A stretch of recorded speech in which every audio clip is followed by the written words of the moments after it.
If that stays off for the whole interview, it's gonna be a miracle. No, well. What do you think? We're gonna next time we come out, we'll have like a whole like production. We'll have like a whole. It'll be an ESPN crew. Yeah. There you go. That's good. Just leave it like that. Wowzers, man! You got a lighting girl over there? You got somebody with a boomstick and shit too? Gotta keep it down. Is that gonna stay? On him or on him? Oh. Well, that's fine. That's fine. That'll be good. Alright, as long as we don't look into the light, we'll be good. Can you see us fine? What do you think, man? I'll leave, man.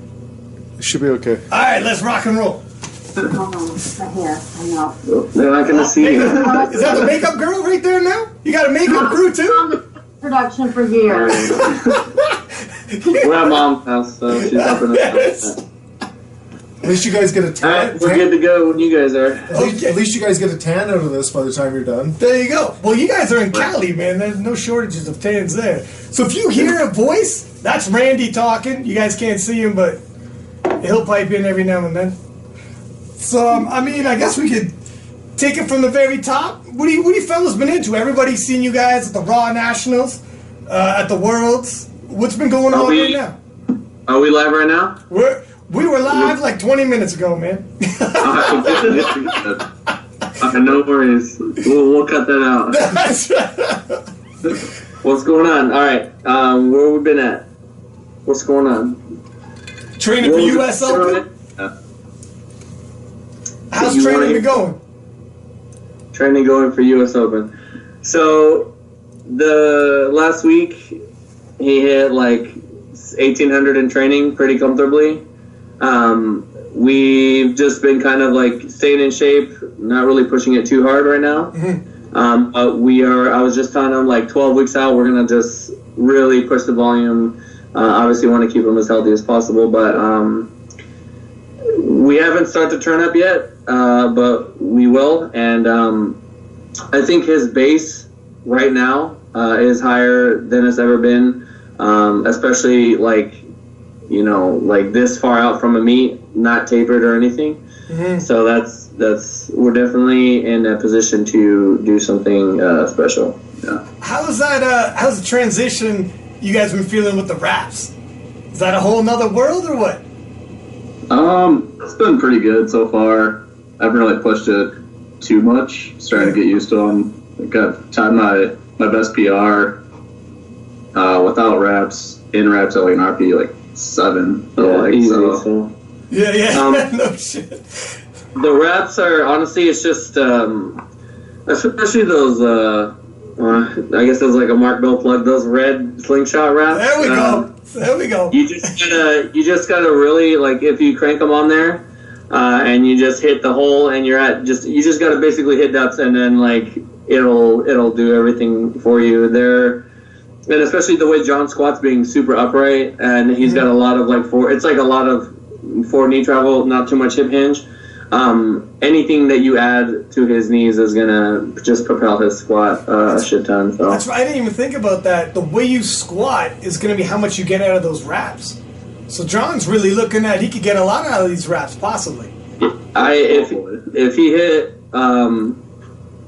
like I got like when I did the LA Fit Expo in 2014, and I got like 70 pounds out of them. Oh damn! So I made it, but like if you ask guys that use those specific wraps, they get a 10.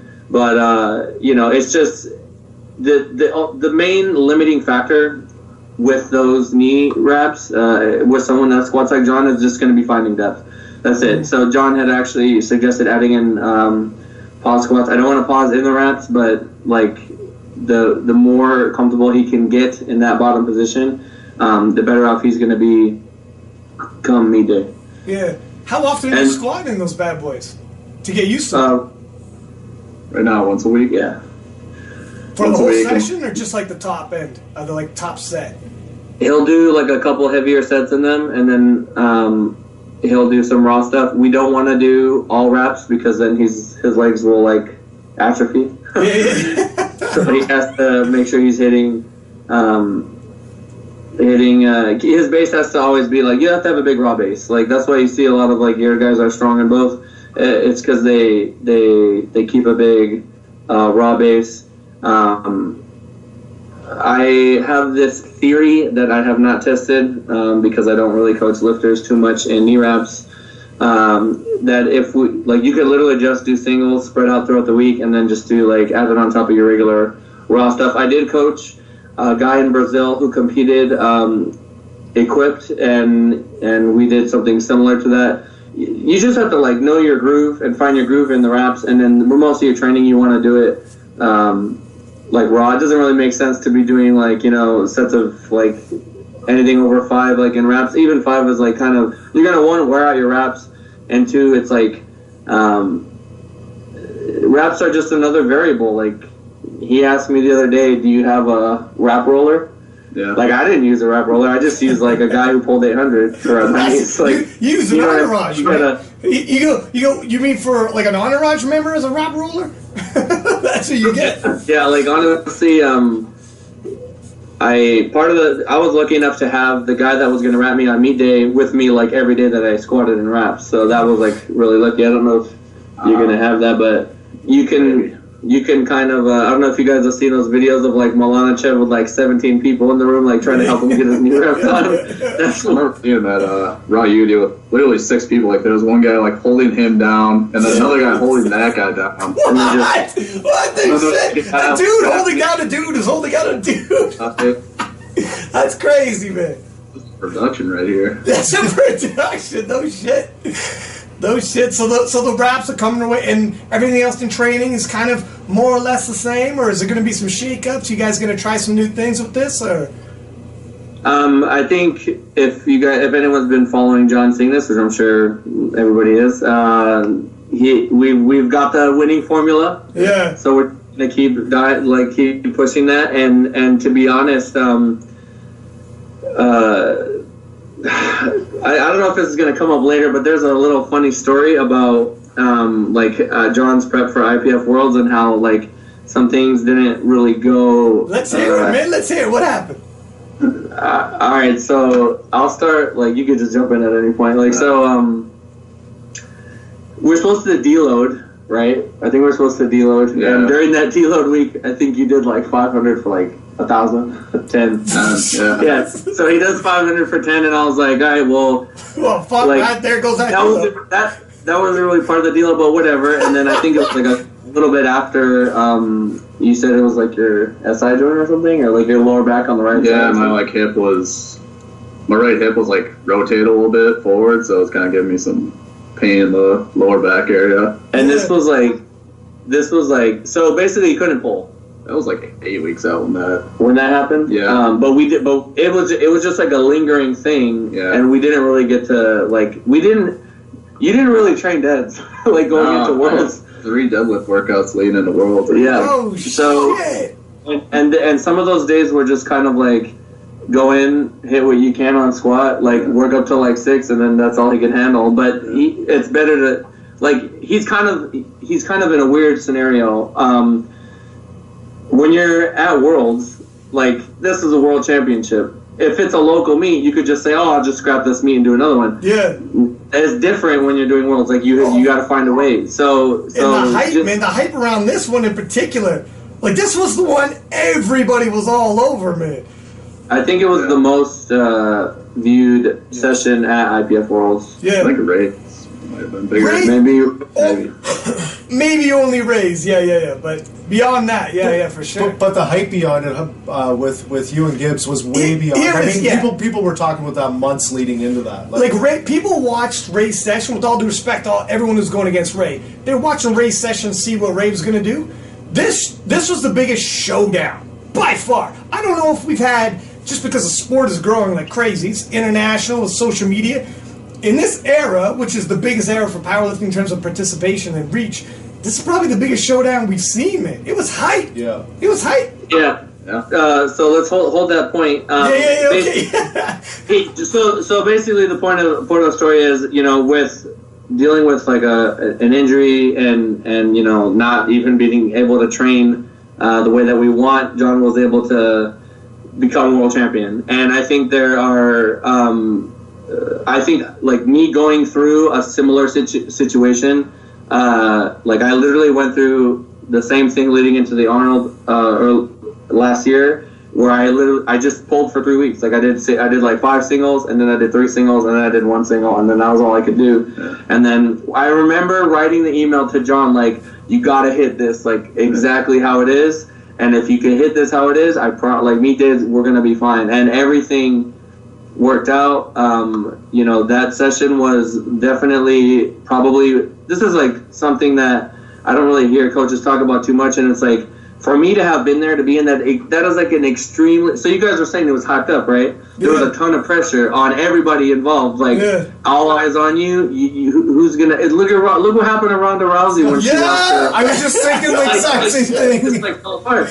And you know, there's like a lot of pressure on us going into that meet, but like, like I know John very well. Like I had no doubts in my mind. Like even weeks before, like we had the plan. We're gonna go in. We're gonna execute that plan. There were some. So like, I got to be there to help John, but I had to go through the USA, like the team head coach, and we had like a little bit of like discrepancy on like attempts because he's cutting. He cuts like 7 pounds every meet, pretty much. 7 to 8. And they were like, oh well, if he's cutting, then we should probably adjust the numbers. And I was like, look, trust me, like we've been through this. Like I got like we don't want to change these numbers. Like, we're going to need everything we have against Gibbs. Because Gibbs' training was like, I thought the dude was going to hit, like, 660, 470, like, 720. No shit. Yeah. And you know, that meet was definitely, there was, like, tension in the room. Like, that meet was just so much energy. It was, like, the most, one of the most electrifying sessions I've done. Owen Hubbard was definitely the most electric. Yeah, well, that guy's, like, insane. Yeah, he had him in the mix.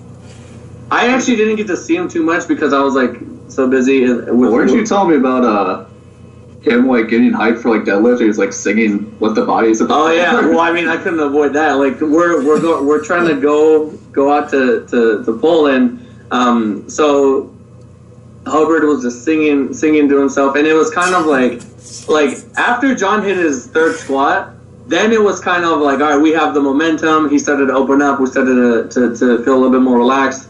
And then, you know, then the momentum kind of went to Gibbs. Like, Gibbs hit that big bench, and we're like, okay, like, he's within range. And I'm thinking in my mind, like, okay, what are we going to hit? And, you know, it was a fast meet. It was fast. Like, this guy gave everything. Like, he had nothing left.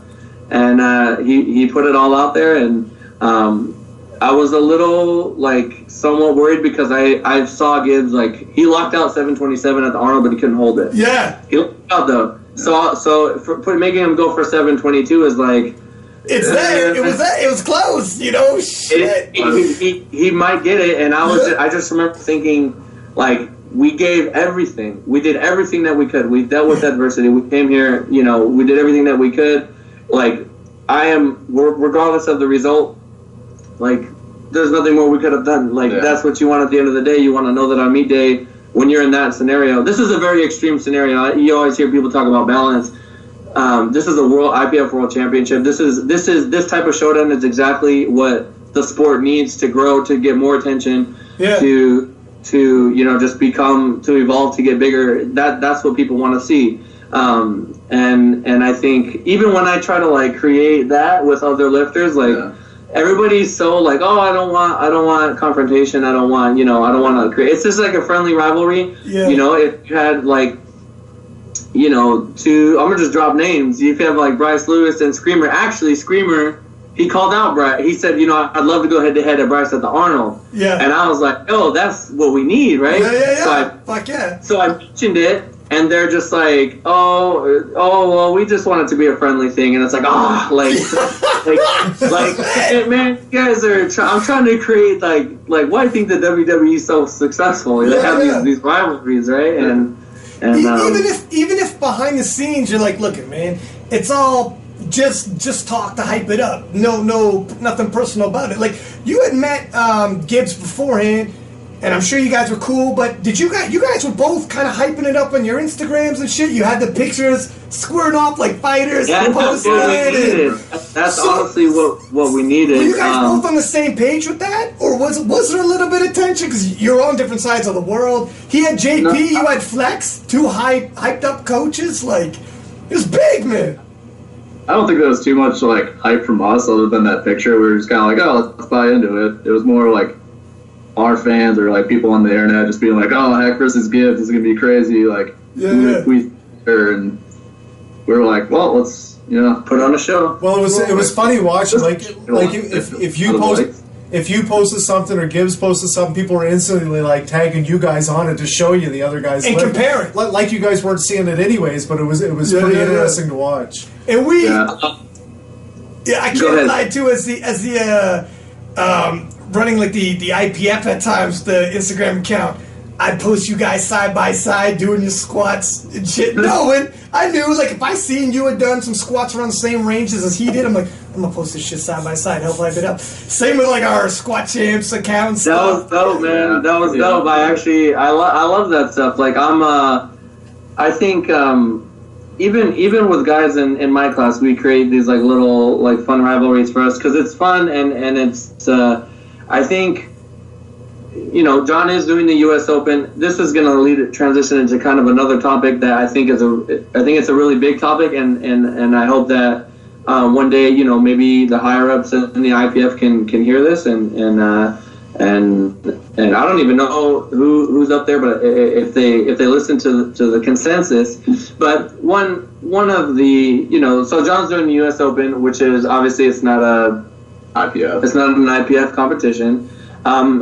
If he is the highest Wilks lightweight, so that's like 181 and below, the first place prize is $40,000. $40,000. Okay, so to lift weights, right? So fuck yeah, put it in perspective. So pause right there. So John's doing the U.S. Open. What's his incentive? Well, there's a very big incentive. Even if he doesn't win, they still give away like I think it's like $2,000 and $1,000 or $1,000 something, right?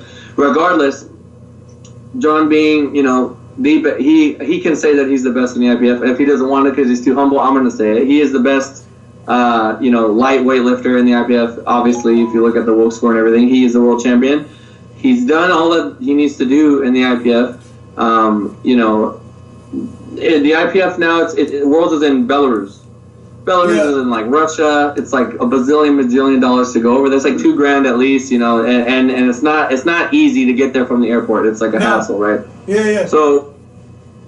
It's just not very inviting, and I think if the IPF could, I don't know what it would take for this to happen. I don't know if they need more financial backing from bigger sponsors or what, but if they could, support their top lifters, so that IPF Worlds could be more about representing your country and competing against the best in the world versus like, oh well, I'll go if it's a convenience because of the cost. The IPF as of right now, I don't think they offer any kind of like large financial compensation for their. I don't know if other countries do this, but I know in the USAPL, like you got to find a way to get there and do it on your own, and that's it's kind of unfortunate.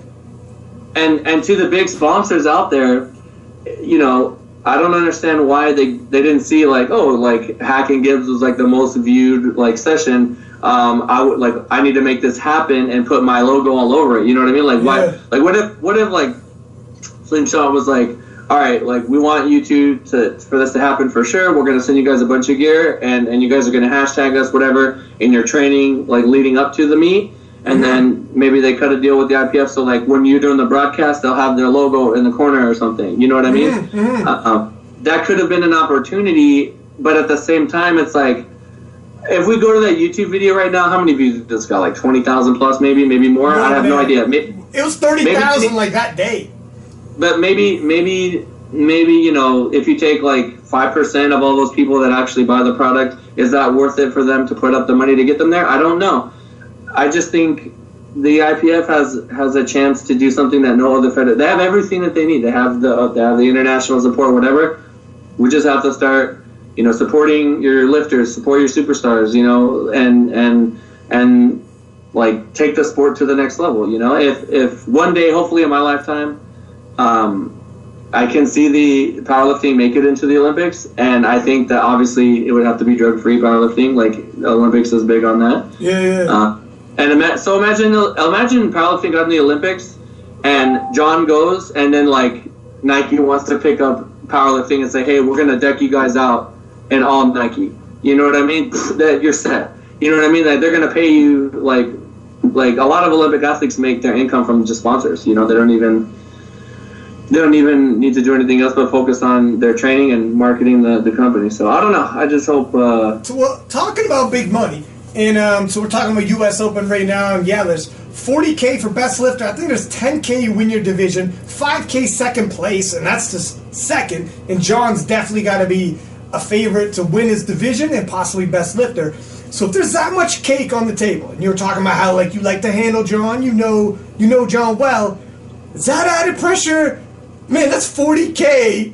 Is that added pressure for you? I honestly, I don't know if it's just because I've competed in various things my entire life, but it doesn't really bother me. Like I live for those. I love those situations. I love being in those like very high like stress situations, because that's going to bring out the best in me. Like there's two types of people. I've seen very, very strong lifters be in those tough situations and just they can't handle it, and some of them have been very open about that. And then you have guys like that IPF World Championship was as much a mental game as it was who was the strongest lifter. Okay. John was cool. John just went in. He did what he was supposed to do. This guy's like I say he's like a fucking Terminator. He's just like, I'm coming to execute the plan, and I don't care about anything else. It's not going to stop me. That's the same way we need to be. You know, John is what helps me do my part as a coach also is John is a very consistent lifter. His lifting is very consistent. We haven't messed with his technique at all, except maybe bench. We played with grips. And the everything across, like you limit all the variables. There's like very few things I need to worry about. Obviously, like, you know, I started off in USPA, fun fact for those who didn't know, and then I moved over to the USAPL, and it's been an awesome experience. They run good meets, like they're very strict. You have to hit depth. You know, they're gonna call you if you don't lock out and stuff like that. And pauses are longer than what most people might be used to. So very similar strict judging. John's used to that environment. You know, he's competed at the highest level many, many times. So, you know, I mean, it's just the way I see it. It's like I get to say, if John wins, I get to say, regardless. It's like, yeah, I've coached like lifters at the highest level, both drug free and, you know, with $40,000 on the line. So to me, I feel very comfortable in that environment. I'm not really too worried, but I would like to hear what John. I was about to say, what about you, my man? How do you feel about? Because at least the build up with Gibbs. If anybody's going to be used to deal with pressure, fuck, man, you had the biggest build up I've seen.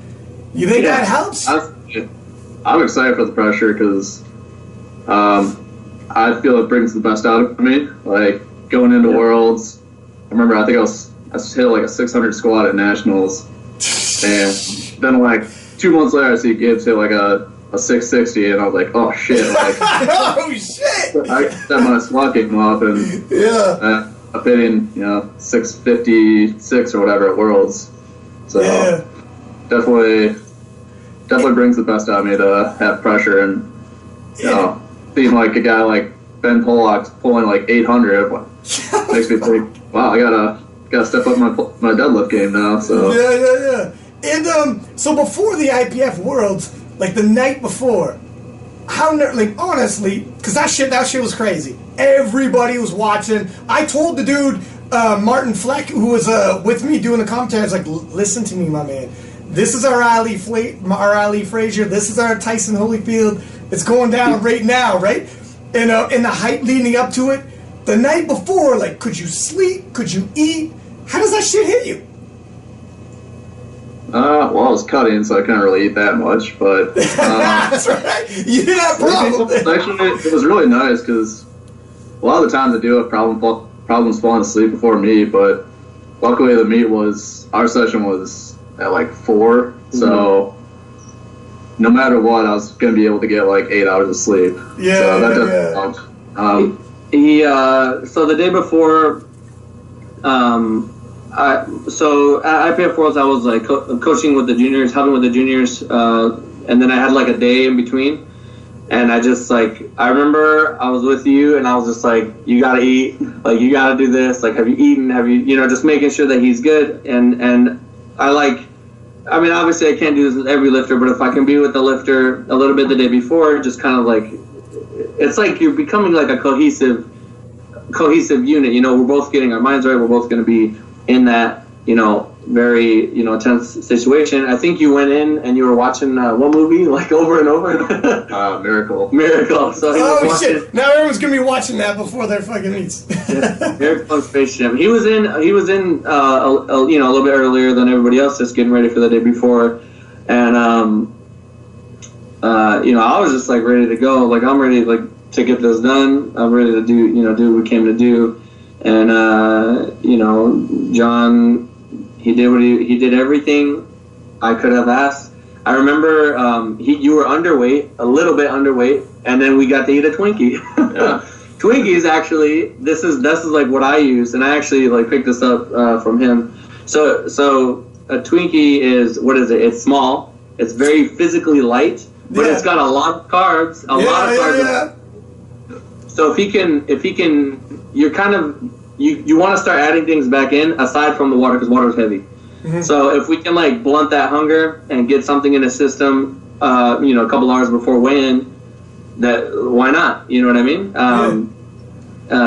Although the only other argument I can really think of is like, oh well, what about Wilkes? It's like if he would have got that last pull, he would have tied you in total, and he could have won by body weight, but.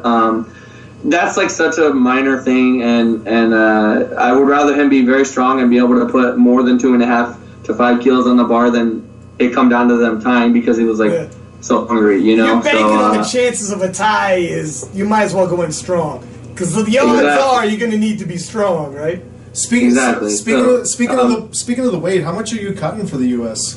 Open? Yeah, how big are you planning on getting for the U.S. Open? I'd like to be around like 194. I think. I mean, I know at Raw my second meet I did was Raw UD, and it's kind of funny because I was about 184 around then, and the weight class is 181. And I remember I was hanging out after weigh-ins, and a bunch of like the 181 guys were like, "Oh, how's your weight cut?" I was like, "Yeah, it's fine." Like it just didn't really, I didn't really this, and they were like, "What?" Like. How much did you cut? It was like 2 pounds. And 2 pounds? Shit. They're like, oh man, I'm like kind of like 200. And I was like, holy, like Jesus Christ. Yeah. So for those that don't know, the USPA uses 24-hour weigh-ins, so we can essentially do the same cut that we normally do. I'm gonna usually I'm very general with John. I'll be like, okay, give him the plan, but. I have like an actual written plan that's, I don't know if anybody follows me that's watching this. I'm just some guy that helps this guy. But I've cut consistently 7 kilos every meet, which may seem like a lot. I weigh like 240 pounds plus. So it's not that hard for me, but you can use it. I've done this many times with many lighter lifters. Ryan, you've actually done something similar. That's right. I believe that there was some variable in there that, I don't know. It could have been sodium or something because usually when you get to the sweating part, it just comes off. It just comes off if you've primed everything before. So we're gonna use that same plan. Plus, we get 24 hours, so John can sauna more if he needs to. Basically, it's not nearly as hard as a 2-hour weigh-in, so he can definitely pull it off. It'll allow him to get. I mean, once you reach a certain point. Unless you're like taking time out of the year to bulk up and then cut down and then bulk up again, you got to get bigger or smaller to improve your wealth, and that's what it's going to come down to. And John is a pretty advanced lifter, and manipulating his body weight is going to be like very potent. But obviously, and the training I'm about to throw at him, if he's eating. It's just he's just going to build. He's just going to get better. And he's lean, so he's going to have that, that nutrient partitioning. So he's not going to gain too much fat, if any. And we're just going to push this guy as much as we can, keeping him in one piece. Make sure, like I said, on meet day, if you've done everything that you could have and you have no regrets, regardless of the result, you can live with that. Yeah, it is but what it is. It's gonna be fucking salty if I'm sorry, I don't know if I could cuss, but dude, I've been swearing this whole time. If you lose that $40,000 by a very small amount, and you're like, man, maybe I shouldn't have gone out those nights, or maybe I shouldn't have drank so much, or maybe I should have eaten, or maybe I should have trained harder, then that's gonna bother you. So who knows? I hope that this meet goes well. I hope John gets through it in one piece, and he might be able to, if it goes well, and regardless of the result, maybe he'll do it again next year, and who knows when he'll be back to doing an IPF competition. So in terms of I've him both. In terms, couple things that somewhat you touched up on that I want to hit. You were saying like in terms of drinking and eating. I was going to ask John and yourself actually. Do you guys 4 weeks up to a meet, no alcohol? You have something like that? B, IPF. Are you worried about me possibly not being able to come back for a year or so? You're young as hell, so that's not exactly too serious. I mean, you'll be back in time. And then there was another one in there. If there's $40K on the table, is it going to start being like, yo, I want 10% if I'm going to make you... does the price go up? All right, so we'll start with the first one. Well, first question was drinking. That's right. Drinking, so I'll let boost off the legs.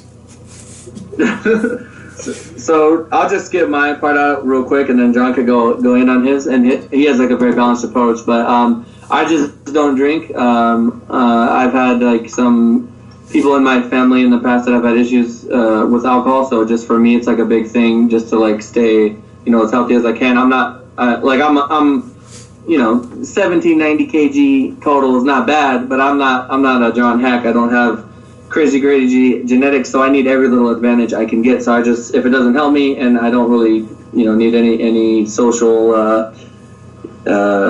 satisfaction from it, then I just don't do it. But John, I'm gonna let you go ahead and share what you do with your for drinking. Me personally, I cut it completely out. It was 12 weeks out, sometimes more. I think this one it's going to be like 16 weeks, just dang. Be sure.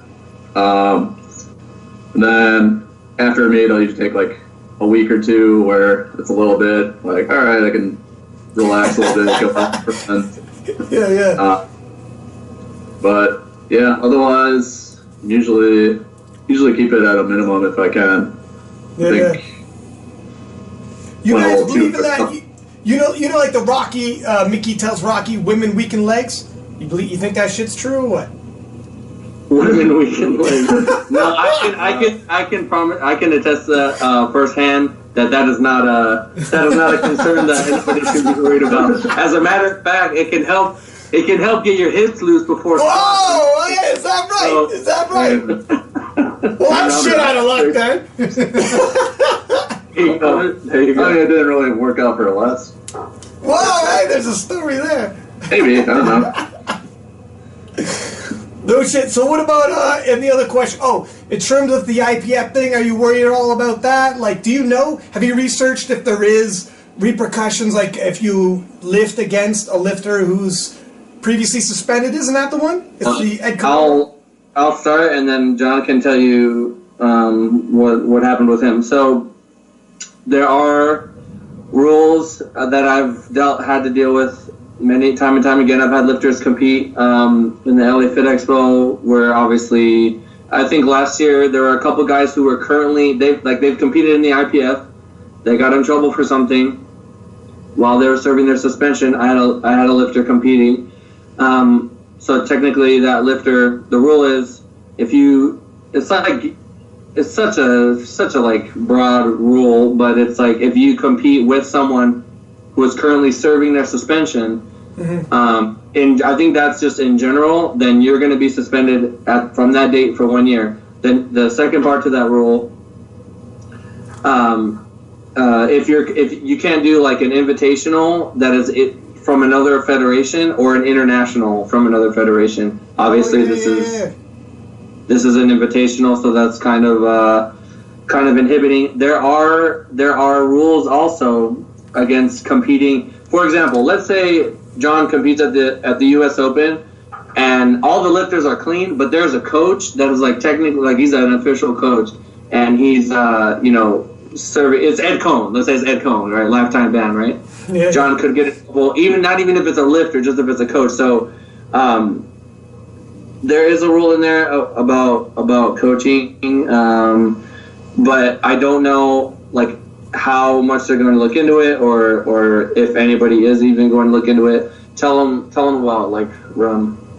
Oh, so I did rum in 2016 in February, Which is was there any international lifters there?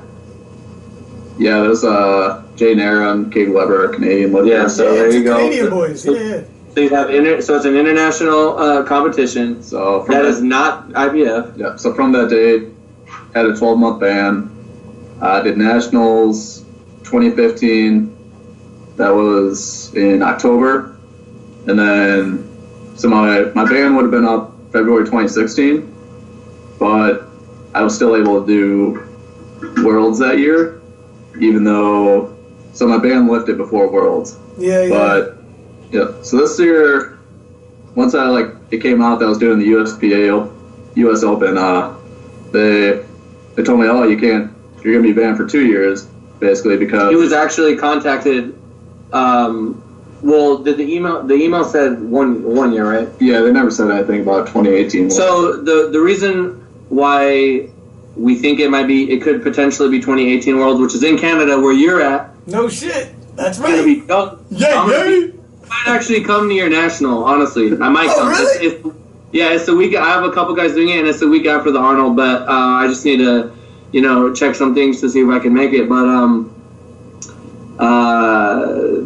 so at the time that they pick the lifters, if you're current, like they can't pick you if you're serving your suspension, right? Which I don't even know how stringent they are on that. I don't even know if that's a real rule, but yeah, I've never seen it. But but in regards to the Arnold, that's what the information that was given to me. In regards to the Arnold is an IPF meet. It may have different rules than IPF Worlds, so I don't know if it goes by date of competition or the selection date. So I'm hoping what I would really like to do, the perfect world, right? John wins US Open, and then we get to do nationals, and then he gets to do 2018 Worlds, and then we might have a Gibbs versus Haack part 2, or Gibbs maybe moves up to 93, and John might have a new adversary. Who knows? So that would be maybe Josh Hancock moves up. So who knows? That would be ideal. That would be, I'd be perfectly cool with that. And I don't even know, was that what you want to do, or would that be nice, or? Maybe.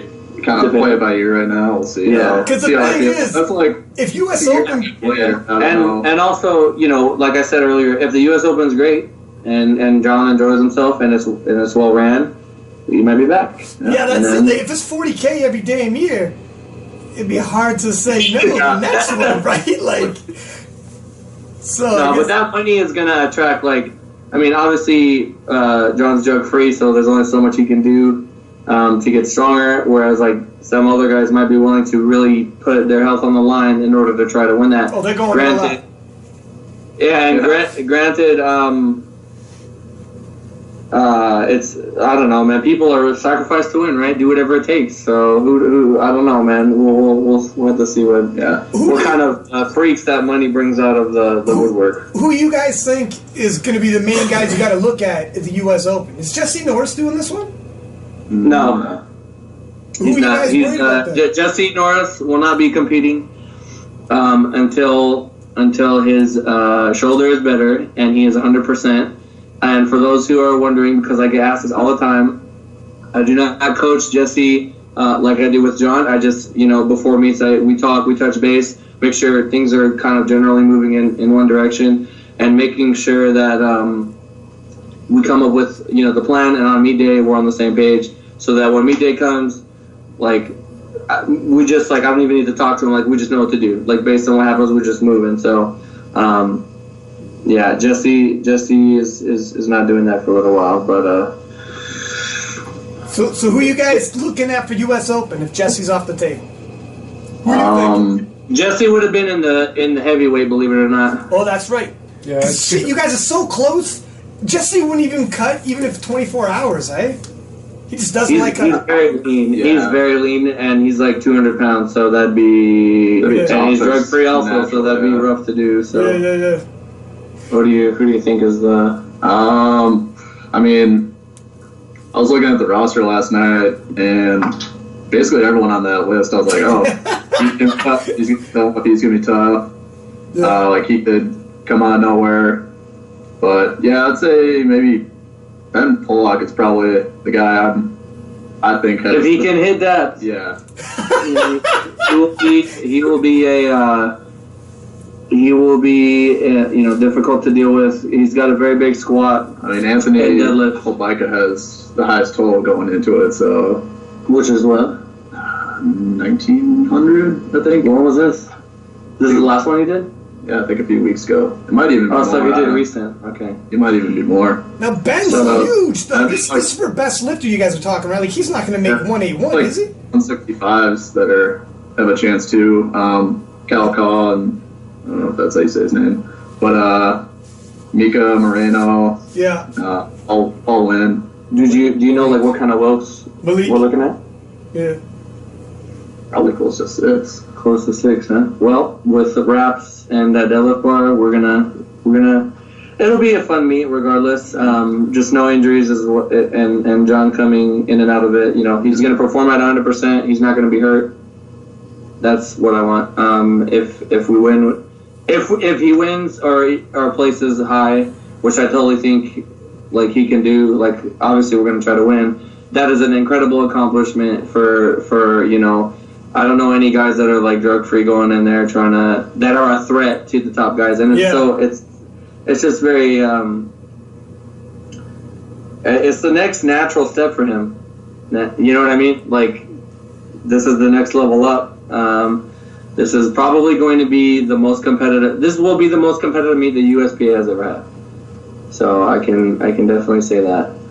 Is this more nerve-wracking than the Worlds IPF? You think in terms of competition? It seems. Not to me. No? World of, I would say pretty similar. I mean, I don't know. I wouldn't say it's more or less. I don't know. It doesn't really get into my head that much because That's good. and that's kind of an aspect, like a mentality that John has that I can't teach someone. You just that whole like kind of it's almost like a tunnel vision. Where you just focus executing the plan. You're doing what you need to do. and all I can think is like if I go into it, go do the best I can. Like there's nothing I can really do. I can't control what drugs these guys are on. I can't make excuses over that. Yeah. In the rules to take it, so it's not really. And I don't know.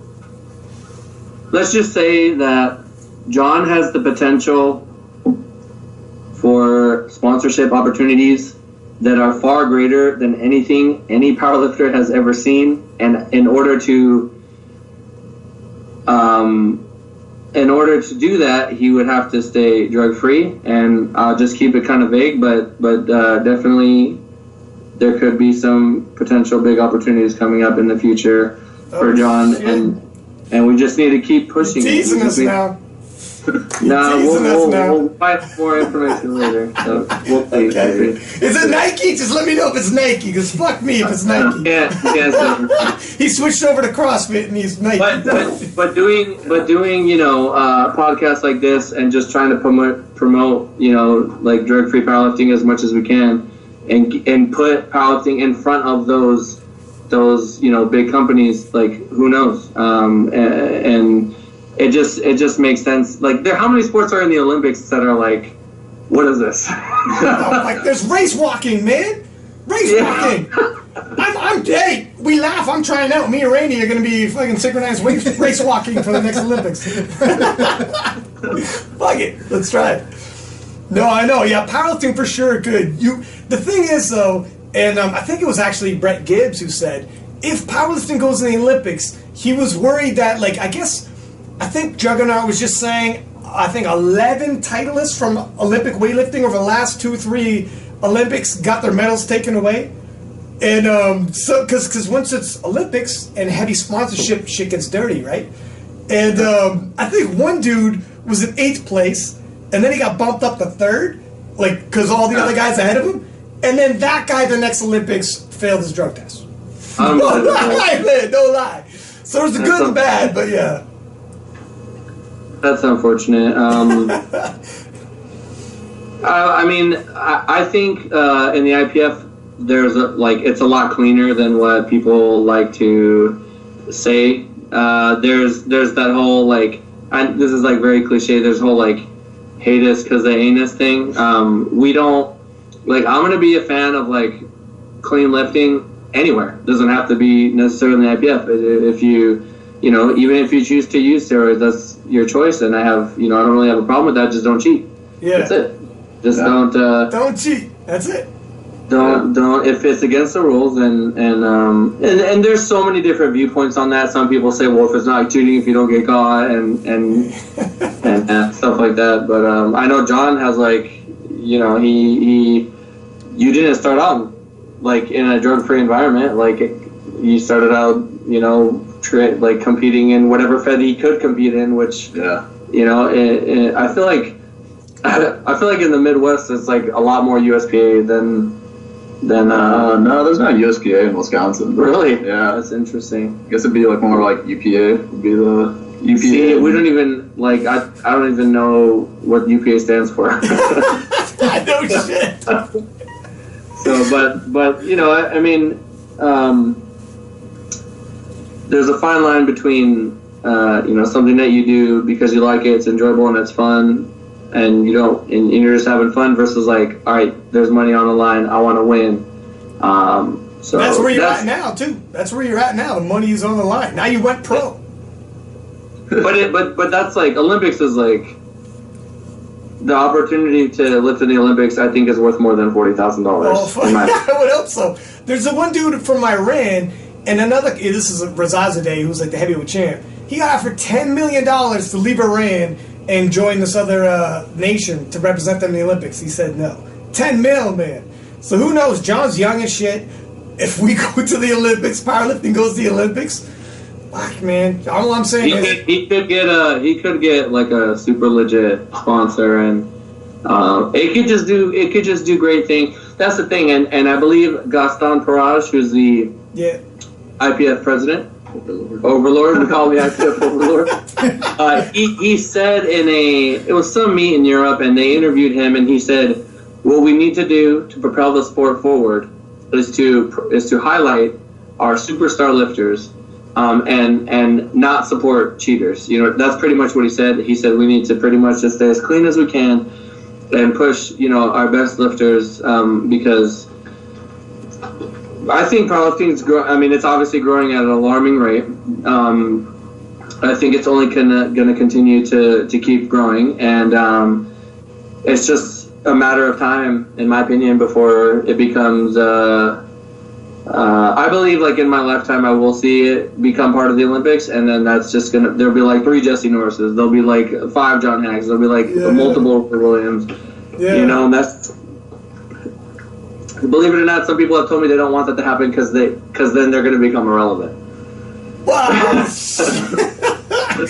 I'm just man, why would you not want to push the sport? And I don't know. Would you want to lift in the Olympics someday? Yeah, definitely be cool. But I mean, I don't know if I see that happening, especially with all the, like you said, all the Olympic lifters getting busted. I think that kind of paints a bad light on powerlifting. It's pretty related to it, so I think the Olympic committee might be a little hesitant to add another lifting sport to the mix. So we'll see. Yeah, I think they've made some strides in the last few years, but it's definitely a long. I wonder if they did a market research, study or whatever, just asking the general population what they thought about,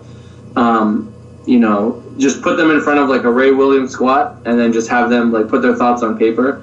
How would the general public perceive that? And that is that answer something the Olympic Committee supports or wants associated with their organization. So, honestly, this is just me. And in terms of what happened with the Haack Gibbs showdown, the hype that was going on, how entertaining. That shit lasted like 3 hours. Now, I was at the edge of my seat calling it. I don't know if you guys probably seen the YouTube afterwards. My voice was, we were yelling, hooting, everybody's standing up. Tell me water polo's getting that. Tell me fucking synchronized swimming's getting that. You know what I'm saying? You got a good point, man. You got a good point. Race walking doesn't have those rivalries, man. It just doesn't. No, it doesn't. It doesn't. And especially, you know, social media has changed the game. It's helped. Just like Gibbs has a big social media. John has a bigger social media, and just getting that, putting it out there, creating that, you know, little rivalry, and seeing, you know, you have two guys like very similarly matched, and they're both. It's kind of like a nice little dynamic between them, because you have John, who's like, he's like 5'9.5". We'll give him that. And he's you fight for those halves. Very lean. He's very lean. He's not like a typical powerlifter build. And then you have Gibbs, who's like more shorter. He's stockier. You know, lower to the ground, better center of gravity, all that stuff. And the fact that, I mean, I'm like super impressed by this guy, that he's able to put up what he puts up, being the body type that he is, you know. And it's just, I mean, to me, it's very impressive. So, but I guess I've become kind of numb. You know, working with John, like when other people send me stuff, they're like, "Oh my God, look at this list," and I'm just like, "Do you know who like I work with?" Like this is.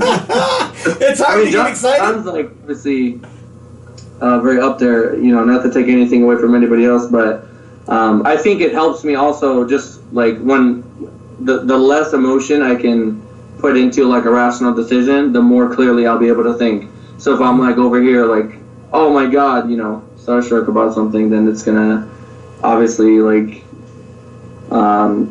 possibly cloud my. You know, that's interesting that you say that. Me and Randy were talking. In terms of like, you know, when you get emotionally attached, you know, it's easier to be detached. But for yourself, because you compete, and you're in the nationals, you're in the prime time, you're going to these nationals as well.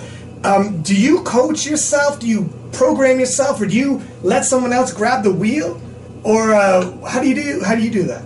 So I write all my own training. For a long time, I wasn't even writing my training. I just know that where I am based on the timeline, what I need to be doing. So, you know, if I'm 20 days out, I'm doing this. If I'm 40 days out, I'm doing this. This year has been like really crazy schedule for me. So I did the Arnold, and then I did a meet near me in July, like kind of like an experimental meet. Then I did bench nationals, which was, fun fact, a 3-way tie between first, second, and third, but I was the heaviest, so I got third. Shitty, man. Tino's right. Tino, my girlfriend, always points that out to me. and then after that, I had nationals, and those are all like 5 weeks from each other. And then I just did a meet like 2-3 weeks ago. I just squatted 650, which is like a crazy milestone for me. Yeah, nice. And, so I started writing my training down, just because like my volume of clients is like ridiculously high right now, and I need to like, just, if I could just not think about my own training, then it helps. So I write my own training. I do like all my own weight cuts and stuff like that. I try to be as objective with myself as possible. And that is like, probably, if there's like something you can take away from this, like if you're a young lifter watching this, if you could just like, you know, take a step back and look at yourself from the outside in. If you are able to do that, that's going to help you just be real with yourself. That's going to help you in all aspects of life, not even just powerlifting. So, you know, it's not that hard for me. Like I'm just used to it. I've coached myself through many things in life, and that's the thing though. Like not everyone. I know that Mike T coaches himself. And Mike T is, you know, he's obviously like kind of I am in a way a result of those that came before me, as I think we all are. Yeah. Everybody influences on someone, even if it's one way or another. There are a lot of things that Mike T has put out that has inspired some of the things that I do, but I don't necessarily agree with everything that he does, which is fine. We're all different. We all have to have our own little twist on things. But you know, people ask me, like, how do you coach as many people as you do? And it's like, well, I just, like, I don't even feel like it's work. I just feel like I'm being myself. I just feel like I have the attention to give to those people. And you know, videoing helps too. Like, if you video your lifts and watch your lifts, that helps be objective. And I know, Ryan, you've worked with RPE. You know how it is. Like, you need to be aware of how you are on that day. And I think that's auto-regulation, whether it's like what phase of training you're doing or what you're doing on each individual day. Just being able to auto-regulate and switch gears, you know, is a fun fact. And this is going to be like totally against, like, you know what, like right now, like the cool thing is like to do lots of volume, right? And volume is very important, and everybody has like a different amount of volume that they need to do to progress. My biggest squat I've ever done is 650. It wasn't that hard, and I only competition squatted once a week. One time. I'm not saying everybody needs to do that. I'm just saying I couldn't handle. I tried to slowly introduce the second day. I just, like, it would kill me. I did switch from heels to flats, and that has something to do with it. But I was still doing high bar squats, and I was still doing front squats on separate days, much lighter. So that nice little, you know, I'm hitting all the angles. But I'm only, like, doing that really tough day once per week competition squat wise. It's kind of opposite of what the whole high frequency squatting at infinity times per week thing like everybody, like, so many guys come to me saying, like, oh yeah, like, I run like Smolov and, like, I got strong but I died. Yeah, because it's not sustainable. Even if you do it, like, you're not going to be able to keep those gains. And just finding, you know, what works for you. It's like every person is like a lock, and I have all these keys, as many people like to point out. We follow you on Instagram. We see the keys. We need to find the right key for that lock, and that lock can also change. The same key may not always work for that lock over time. So that's something. It might and it might not, but that's just something that you know, coaches, like, need to be aware of. So with you touched on a couple things. Me and Randy were discussing previously. Flat shoes for low bar squatters, one thing, and another thing, real quick, I want to toss into. If you agree, flat shoe for low bar squatters, heel for high bar, because that's some people discussing, as well as RPE versus 1 rep max and partials. I don't know if people know, you don't do partials. You want to hit up on those three talking points, and maybe Jack, John, you can throw in also how you feel, because you're a high bar squatter, and if you've ever flirted with the low bar, etc. I'll let him answer that right now. Yeah. Well, actually, when I first started working with him, he was kind of like, "Oh, we should try low bar," and I was just like, "No, that's not for me." I was like, "Have you tried it?" And he was like, "Yeah, I'm no go." Yeah. And I'm like, "All right, well, we're just gonna stay high bar then." Yeah, I mean, I gave it. It's like a mid bar. Yeah, I don't even know if I'd call it high bar. It's like mid bar. Yeah. Got a little bit lower too, but yeah, tried the low bars. Felt very uncomfortable. Stuck with high bar. It's been working pretty well so far. So yeah, don't fuck with something that's working, right? That's. I mean, you break world records and. Yeah. What was your first point? Low bar? The shoes. First off, you said you switch to flat shoes. Is that? Yeah. There's talk that you do that if you're low bar, as well as RPE versus 1 rep max. And partials. So we'll go over the shoes first. If you are a naturally, like, very upright squatter and you have very, you know, good, like, forward knee travel, you probably don't need the heel. At the same time, there are so many different, like, we're all different individuals. I don't know if you guys have seen that picture online of, like, the hip socket, and, like, one of the like, you know, it goes in this way in the femur, and then the other one's, like, kind of like that. Yeah. You know, everybody's different, and the best advice I can give is just try different stances, try different things, see what feels best. I was doing, if you feel that you have weak legs and you are very strong, like from your hips, like maybe you have a big deadlift, right? But you have like really weak legs, like you're a strong conventional puller, but your legs suck. Then you might want to try maybe a small heel or just flats from a little bit of like a wider stance, because you're going to be able to use where you're most powerful, which is your hips. John is very well rounded. He can do either, but he has like gigantic quads. So obviously, if he can use, if he can just like save his back. So using heels accomplishes like many things. The first thing is it saves your back for the deadlift and the bench. Like some people, like I feel my back when I bench. I don't know if other people do, but it saves your back for the deadlift. And typically the legs, like we walk on them all the time. They're used to handling like higher volumes, so you can probably get away with squatting more frequently in the heels, which was the case for me. The flats is going to be more like obviously more hip hinge, but you might feel like your starting position is going to be very upright because everything is just centered. Whereas in heels, you're kind of tilted, and you just have to find what works best for you. I did play with flats a little bit earlier last year, but my feet were too narrow, and I kept doing like a good morning. As soon as I widened my stance, my squat shot up like 30 pounds. That's how I knew. That's how I knew. Like wider stance in the flats versus trying to keep that narrow stance is where we're at. And have you ever played with flats? Like way back in the day, way back. Up? I guess I don't think I ever did flats. I think I just had like shitty tennis shoes, and then got only shoes, and then. Don't squat in those. I just like wearing heels because it makes me feel taller. I wear that shit for groceries and all types, running errands.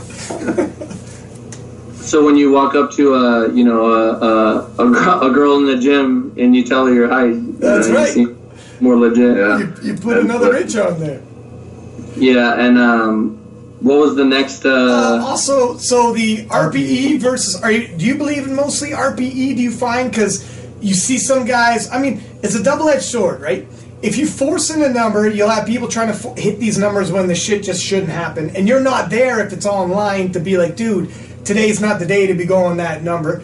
But on the flip side, you kind of touched up on, and we talked before about RPEs. Like some people don't flip and stick to their RPEs. You say 8. They go 9, maybe even 10.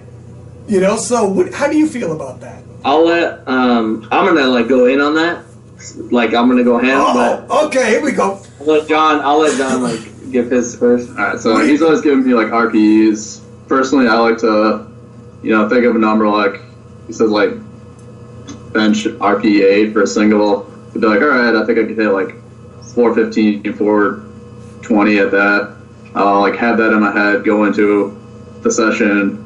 If it's there, great. That's a great approach too. If not, maybe I'll go like 410. So I kind of have an idea of what I want to hit. And I'll look at long term. Like, all right, these are my goal numbers for the meet. If I want to hit it, I've got to be hitting like 415 this week. Hopefully, like a 420 will be an RPE 8 next week or whatever. So. That's a very smart way to go about it, and I think it kind of helps to have like somewhat of a number in your head. There are many charts out there that can give you like a ballpark range of where you should be at for the day. So part of the reason why I don't like just giving people set percentages, one of them is if you don't have it for the day and you go in and you try to just force that number, you're not only you might be able to get to all the sets, but like I just remember, like I've done it, I've dealt with it, and you're gonna be like, you might hit all the sets and reps, but you're just grinding. Eventually, I promise you, you're gonna get hurt. Eventually, you're gonna get hurt. And like if you're gonna give people set percentage, then you might wanna. You're like guessing. Like no coach is gonna ever be able to tell you with 8 weeks in advance. Oh, on this day you're gonna want to hit exactly this percentage. So you're guessing, and you might be giving them too little or too much. And one of the reasons why I like RPE is it's like your body doesn't care about the number; it cares about the stimulus. It says, all right, this weight is a threat to my survival, and I need to adapt to be able to conquer this weight next time. So when you have an RPE, and most powerlifters, like for the most part, you want to be like RPE 8's like kind of like the sweet spot, like relative intensity wise. Yeah. So if you're applying that stress, like you're going for that same stress or close to it, you can train multiple times per week. You can train like very frequently. You can train even if you don't train as frequent. You might be able to go heavier than you would have had, the more frequent that you're training, and you're not going to get hurt as much because the weights that are on the bar are always going to be manageable. Obviously, like, you don't always want to only do RP8. You want to do, there's times for 6s, there's times for 7s, there's even times for 9s. And what I don't, like, I've seen this online, and it's like, oh, well, people shouldn't, you can't give certain people RPE. And it's like, well, why not? Like, are they just retarded? Like, teach them. Like, you can teach them, though. Like, why can't you teach them to learn that? Like, it might take, you know what it is? It's tedious, right? And this is what I do with my lifters. For the first week or two, they have to send me video. They absolutely have to send me video. And we're going to work on it together to make sure that they are now equipped to not only choose better RPEs on their own, but like when they're on, like, I'm not going to be there all the time. What if they message me and I can't be there that second? Like the more I can empower the lifter, the better off they're going to be when I'm not around, when I'm not able to answer them right away, whatever. So that's like a big part of it. So just like durability, like being able to train harder, you learn more about yourself too. Like you learn, like, okay, like this is really where I am for the day, or da-da-da-da. You're going to have to separate your ego. You have to. Like, you cannot, if you have a big ego, then you might fail a little bit in the beginning with RPE, but only, it's like if you want to learn the ways of the Force, you must first humble yourself in order to be imbued with this power. If you cheat, like, if you don't want to, if you just want to keep, like, coming at it head on, then one, you're not going to be able to hit what you want to hit. You're going to, like, kill your own self-esteem, and it's just not a good look. Like, there have been guys who, I don't even coach them, but they message me like, hey, man, like, I had a bad day in the gym. Like, does this mean my life is over? It's like, no, dude. Like, it's just normal fluctuation in your readiness. So I hope that was a good enough answer in regards to that. But what was the next one? Have you ever, in terms of with John, you ever had to holler at John and be like, come on, man, that was not RPE 8. What are you doing? Oh, I think for sure after he hit that 500 for 10. You love the shit, dude. I just gave him a couple sentences. I was like, hey, man, like, when we get closer, we just got to be... Sorry, my training partner Josh was talking shit about Dude, I know. He can hit 500 for more than me, so... That's what worries me, is, like, he trains in an environment with a lot of, like, very high testosterone dudes, and it's for him to be able to say, all right, like, I just got to focus right now and block that out is it's another obstacle. I'm very competitive, so it's like... Yeah, I'm gonna beat you at this. Yeah, so that's it's a double-edged sword. And for partials, you don't like the partials, and you see people with, like, bench blocks is big and, like, pulling from blocks, etc. So what's your take on that? John could go first. I kind of like them on bench as, like, an accessory movement. Like, 2-board press has its place. I would never only do two-board press. Yeah. Then you're gonna maybe in, like, geared lifting it might make a lot more sense, but yeah, not really a big fan of them on squat or deadlift, just because it's gonna put you in a different position. I guess it does on bench too, but not so much, as long as you kind of keep that bar path pretty consistent. Do you pull from blocks often, John? No, I don't know the last time I have. All right, so my whole thing with partials. Ryan's over here like, let me just get my lemonade. This is vodka, actually, but oh damn. So the deal with partials is, one, it's difficult. It's another variable, and it's kind of like if I have somebody doing 5 sets of 8, I can kind of keep track of that volume for the most part, which I don't normally need to do. But if you're adding in like a partial, it's kind of like, how do I know how much stimulus that actually gave to the lifter? Partials can beat you up. Like, I used to pull off blocks, and that like kicks the shit out of you. Like, you're starting from an unnatural like position, so you're stressing, fibers like in a different way than you normally would. And if you look at it's like a bodybuilding principle. Like, do you ever see bodybuilders doing partials? Like, to build the biggest muscles that they want, do you ever see them doing just like a very like small thing? If they are, there's some bodybuilders squatting pretty hard. I was gonna say, no. Well said. Essentially, this also ties into how like powerlifting and bodybuilding is much more alike than what people like, oh, powerlifting is so much different than bodybuilding. Well, essentially, we're just trying to build a bunch of muscle in a linear plane. That's it. On 3, we want to build as much muscle as possible on 3 different lifts, and we want to be technically proficient in the 1 rep max. So, I'm not gonna do that doing a partial. And people say, that your secondary movements can be corrective movements for whatever issues you have. I would prefer to just do like a pause, but you're still doing the full range of motion. So, for example, you could do a full squat, but you're just pausing in the bottom, because that's going to help people. That usually when people have issues, it's finding the bottom. Mm-hmm. On bench, you have to pause in competition, so you're still doing full range of motion. Does it make sense to pause like halfway a lockout, and you could potentially get hurt, like pull a pec or something. And on deadlifts, with sumo deadlifts, I could potentially see how like doing block pulls could potentially help with your mobility and like getting your hips open, but also just sumo deadlifting in general does that.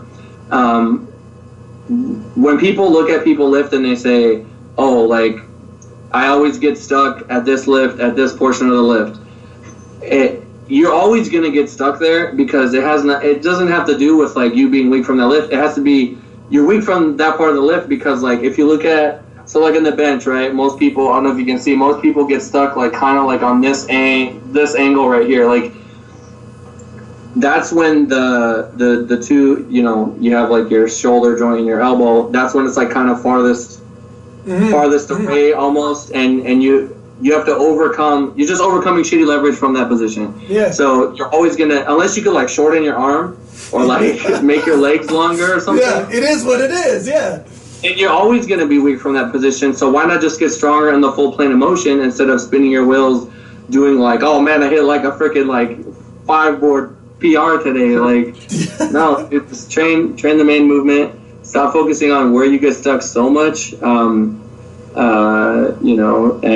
just work the whole thing. And it's crazy because it just creates like delusion. Like people think like, oh man, like all those like, what's it called when you put the pins like super, super high and you load like infinity weight on there and you just like walk it out, or you just like pick it up? A walkout or an Anderson, yeah. Like, and like, all just doing like holds with like 1 million pounds totally like helped me build the biggest legs ever. It's like, no, dude, like I just don't like partials. I think it's a waste. It's honestly like a waste of time for the most part. And just focus on building as much muscle as possible from that linear plane, and you'll be good.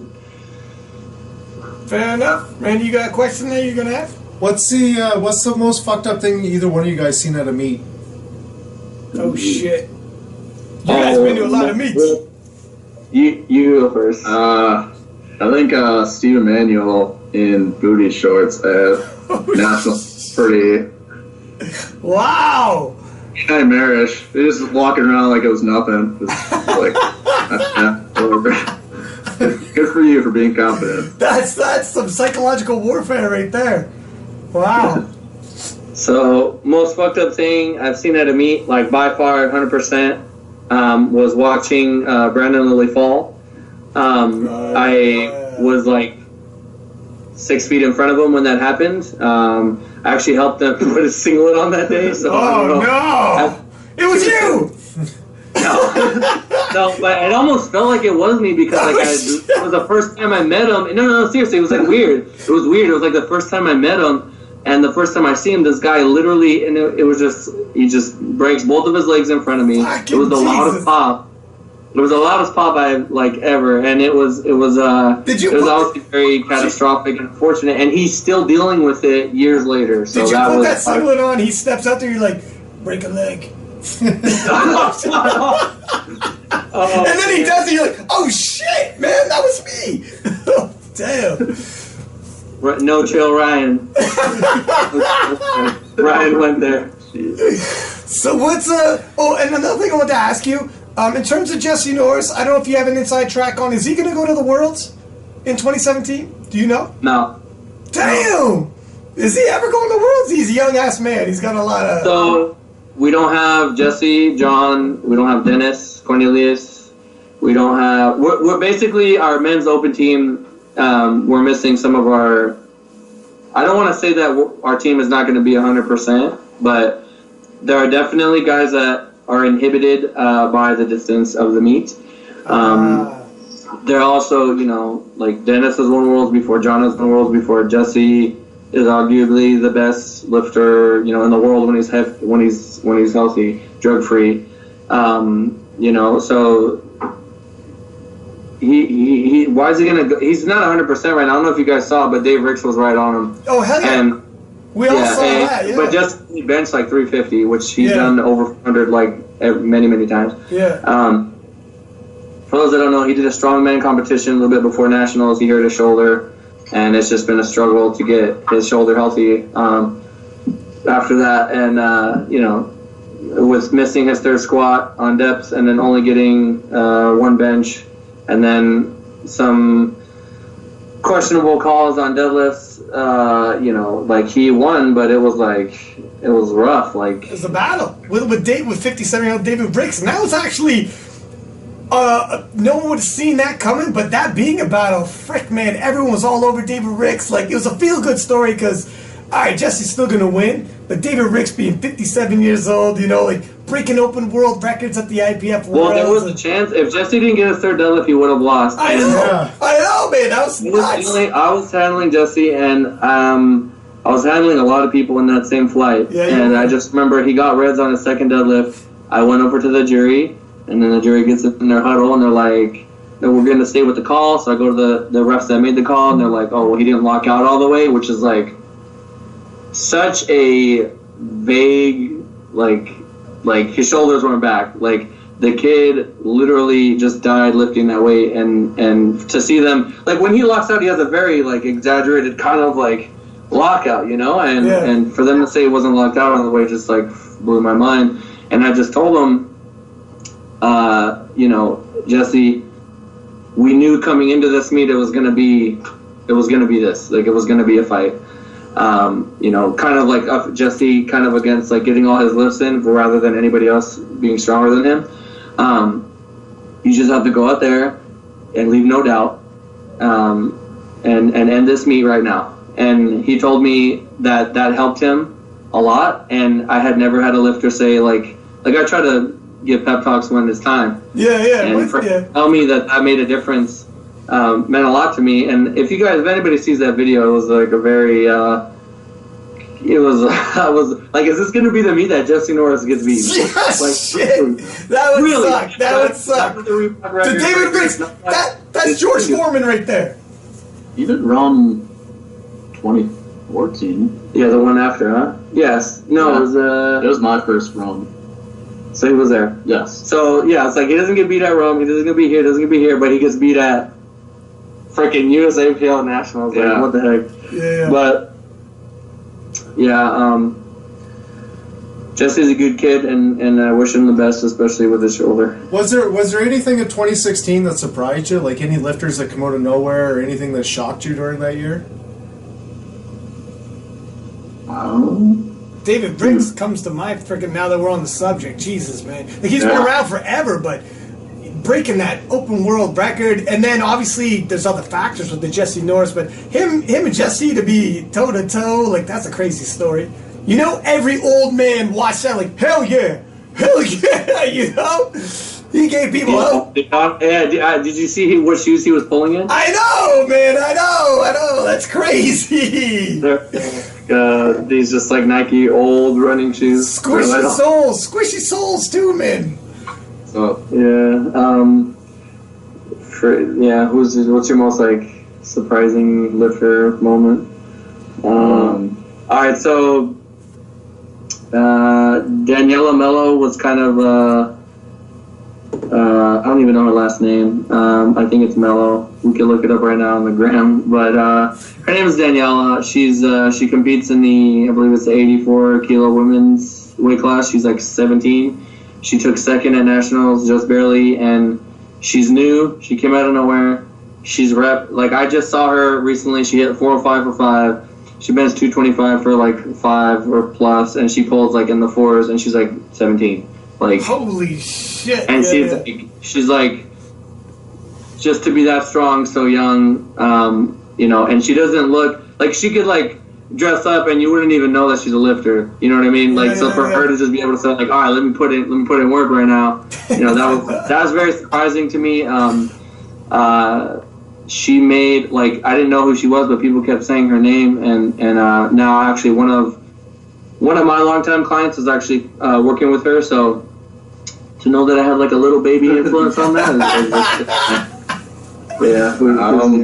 I guess Ray Williams actually squatting 1,000. Yeah, that was probably that was dope. Like I was like, yeah, I'll probably see 1,000 pound squat like in the next like 5 years. I did not expect this year. I mean, what was his PR before that? Like 930 at nationals or whatever. Worlds, I believe he did 960. I believe, and then he just did like 1,000 in training, and it's crazy how like the 1,000 pounds. It's like the 4-minute mile now, where previously it was like 1,000 pounds. Wouldn't that be crazy? And now it feels like all the super heavyweights are like, yo, I want to hit 1,000 pounds this year. Now it's like the 4-minute mile. Once one guy breaks it. Feels like everybody's like, yeah, okay, that's two of them have already broken, and I mean, Jezza, and I don't think Kelly's that far behind. Kelly Brayton, Canadian boy, and they're all pushing each other, and that's when Ray sees other guys in his realm, it fires him up. It's definitely something that like he needs to fight. He likes having competition. He likes having another guy there to push him. I am patiently awaiting the return of Blaine Sumner to the Raw scene. But I think when he does do that, there will be a pretty big drop in geared lifting. I think you ever think of the Raw squad will ever pass the geared? Was it 1,100? Yeah, 500 kilograms. I think it's only natural that it will in time. We asked Blaine, we had Blaine on here, and Blaine said he's sticking with the quip, right? He's got no. We'll see. I mean, he's young too, but I think he's saying his hips. He had some problems with the hips. And some other things, but he was just talking about. He was actually really promoting it and like to see it come back. And he's the thing, pretty like he said, equipped. Yeah, he's pretty pro-equipped on it. He was talking a lot about that. We'll see. I mean, how old is Blaine? We didn't even ask him. I think he's in his 20s still. No. You think they would rather? I'm not sure how old he is, but just to touch on raw lifting for a sec. Yeah. What do you think? Gear lifting. Yeah. What do you think for Olympics? If it would be raw or equipped? Oh shit! It's gotta be raw. It's gotta be raw. I don't think the public wants to see a dude come out in a bench shirt, can't put his arms down. Like people don't relate to that. You know, they think it's funny. I think if you look at how successful CrossFit is, it looks like something that anybody could do. With raw powerlifting, all I really need is just myself in a bar. Yeah. And some shoes. What about plates? They're plates too. Even guys that I know that lift in equipment say, you need help. Like you need a bunch of people there. Yeah. Like the equipment is very expensive. So like there's already kind of like a paywall for a newer lifter to get into it. Like if their parents can't buy whatever, let's say you're a young kid in high school, then you're just gonna lift raw. There's just too many things that make equipped lifting, not. It's not as like desirable. It's not as I have no desire to do it, and also there's an injury factor. People say you're safer in gear, but like I mean, I don't know. Like, why? When that gear failed, like I was spying a meet one time, and I mean, saw this guy was benching like 500, and his bench shirt just blew out. Jesus.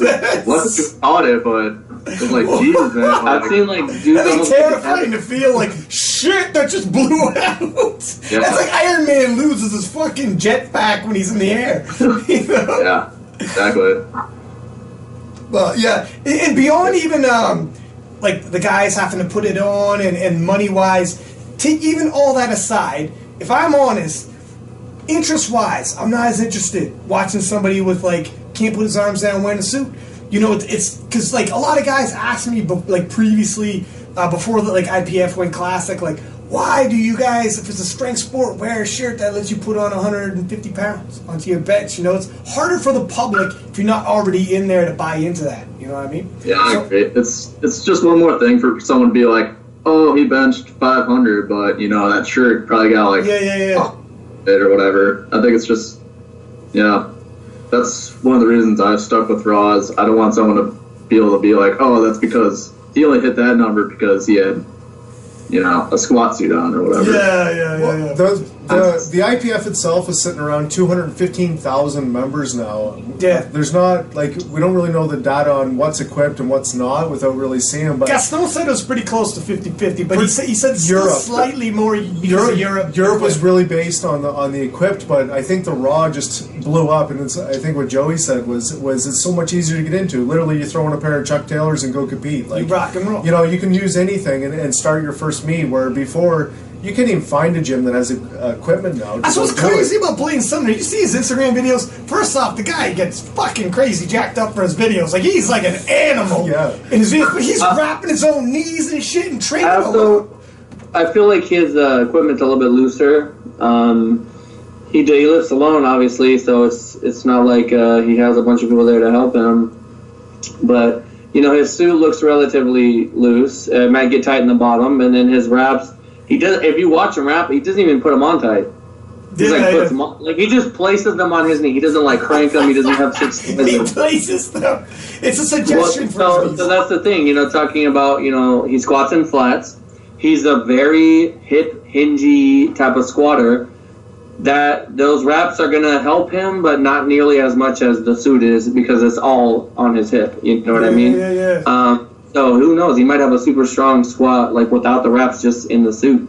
So I don't know. I just don't even like. If you lift geared, that's fine. The very prominent geared guys they don't. A lot of them are very outspoken and they don't like Raw. They just don't like it. They want us to go away. They I don't even like saying us because it creates a division. Yeah. We're all doing the same thing and. If you want to lift geared, then go ahead and lift geared.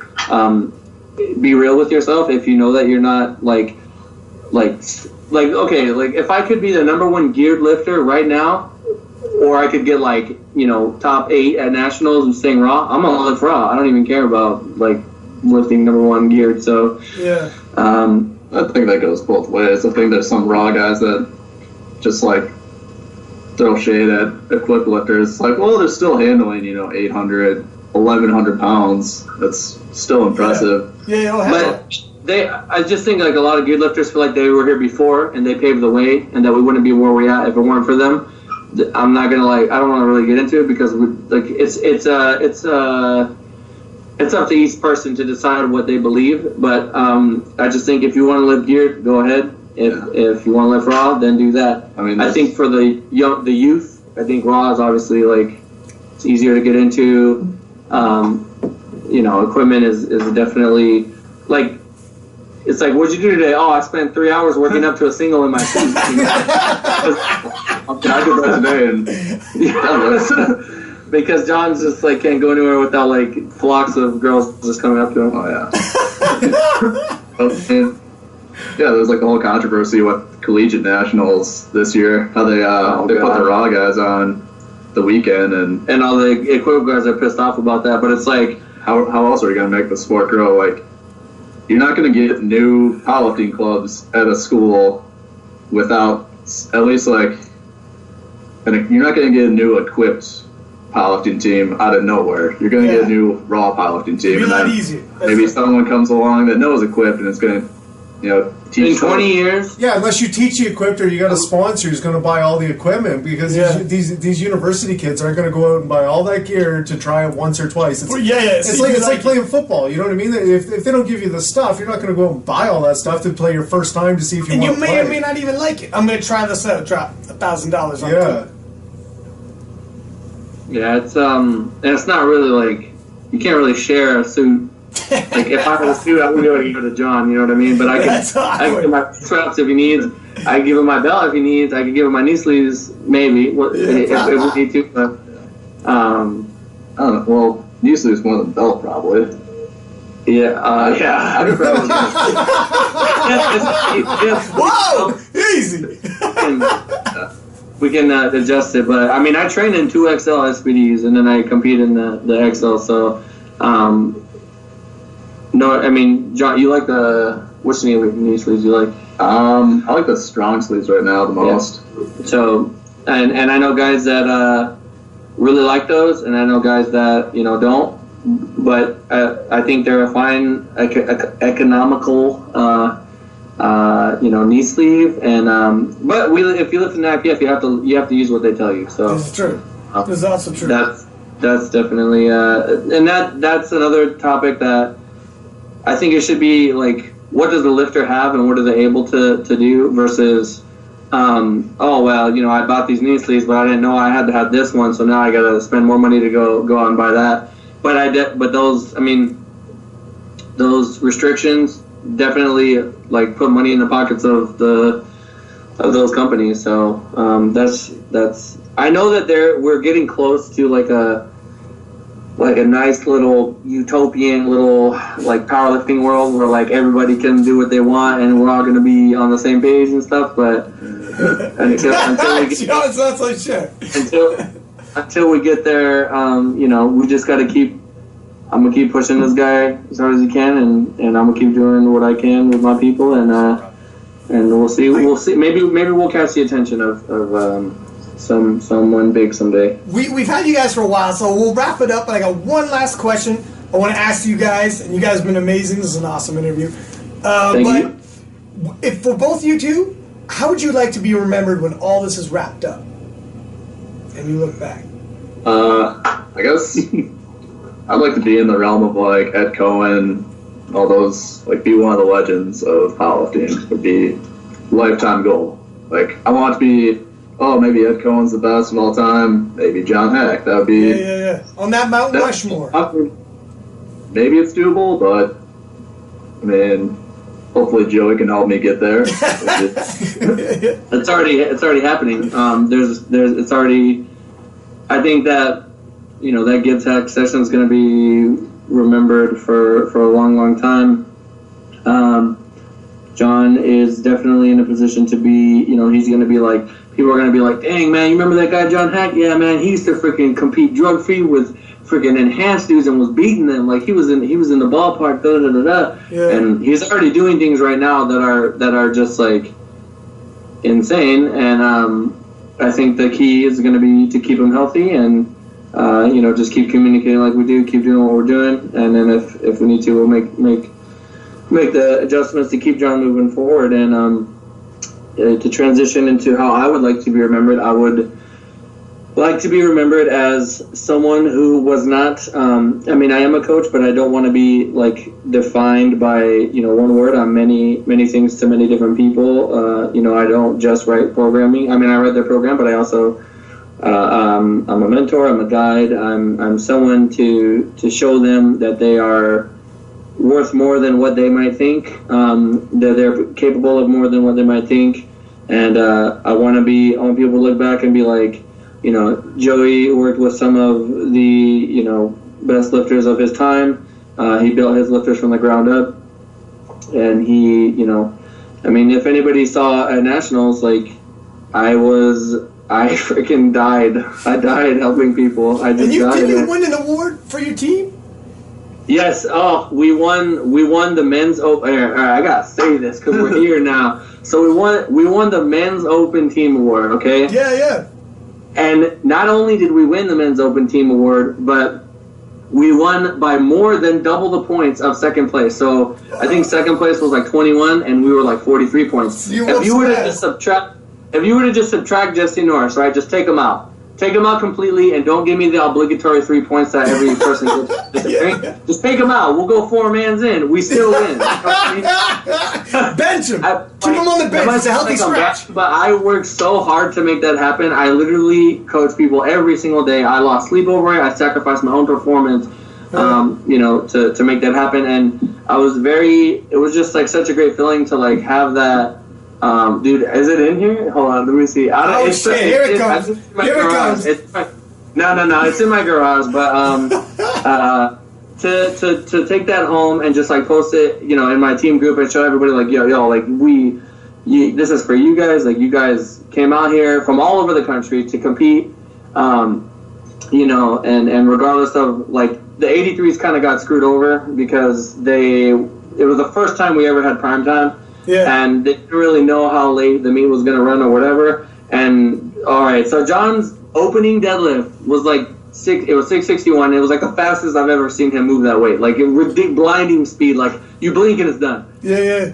Minutes later, I'm not even joking, like 28 minutes later, he went out third attempt. He went out for his third attempt. Yeah. And done, but he's dead by that point. And I didn't go to bed that night till like 3. Yeah. And that was like, I finished coaching, I go straight home and go to sleep. I didn't get to bed till 3. So, for like everybody that put their body on the line to make that happen, like I appreciate you. And, like I just want to be remembered as someone who like if I have a goal, like with my guys, and I think it's possible, I'm going to do whatever I can. I'm not going to have, like I'm going to oversee personally that we win that. I also want to give like a shout out now that we're right here to I don't know if you guys know this, but Grant he hired me for 12 weeks into that meet. The guy is a legend. He is the most passionate like person that I have ever like freaking met in existence.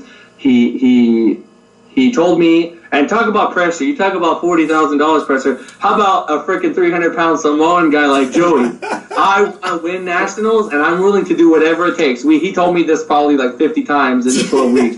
Yeah, I believe you. The guy was like, he never complained once. He just did everything he was supposed to do, and he ended up winning his class, and he hit all of his attempts. And he just recently got the invite. He's like, Joey, I'm an old dog. I don't know how much more I got in the tank, but I would love for one last time for me to go to IPF Worlds because that's the one thing I haven't done. Yeah. And I'm like, Grant, we're gonna make it happen. And he won. He just got his invite, and I have this picture of him hugging his wife in tears. Like it hits me right here. So I want to be remembered as somebody who can help create those. If we have a little bit of talent and we have, some grit, I guess is the buzzword these days. Yes, and we come together, put us together, and I'm gonna get you where you want to go. So that's what I want to be. Remember that. We're as shout out to Grant Higa. Do you think you're leaving footprints in the game with the way you're bringing your training style, your training systems? Is that kind of your bit of your legacy? Like when people look back, people look back and they. Like I did the small arm. I did the small. The Joey. I'm running the Joey program. No, I definitely it's just like there are some. My training is so there's like the scientific community, and they like to say like, oh well, we have data on this, then this means that this data is law. I think that the data is important, but I also think I don't want to drop a number, but I don't know anybody individually that works with more lifters than me. I know my people, and I get information all the time. I'm constantly getting anecdote, and scientific research is just a collection. It is an extrapolation of data from a bunch of data points. So we take all that information, we pull something out of it, and we say, okay, what did we learn, and how can we apply this? And it has to be repeated over and over and over. I believe, Bryce's coach, which if people don't know, Bryce actually does have a coach. His name's Eric Helms. He's very he's very influential to me. Like a lot of stuff he talks about is kind of boring and scientific, but him and Mike Zordos are putting out some research, and it's RPE versus percentage based and how to apply the knowledge. You know what I mean? And that's just something that like Mike T has been doing for a little bit. I've been doing that since like day one. So it's just times are evolving. Training's becoming more optimal. Now we have these money meets. That's probably going to bring more freaks out of the woodwork. Like the sport is evolving at an alarming rate. In the last 3 years, I've seen so much, change in powerlifting, and I hope that in the next 3 years, 4 years, 5 years, whatever, we just reach a whole new,